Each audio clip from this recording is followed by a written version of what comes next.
І настала ніч. Стук. І постукала в дім смерть. За ними ніби звір наблюдає. Потекли ріки багряні. Тягли сюди, вона ще дихала. І заплакало небо. Матір Божа.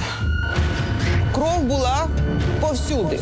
Моліться, Всім страшно. Люди всі бояться. Убивця. Він на волі. бо в дім постукають знову. У понеділок о 19-й.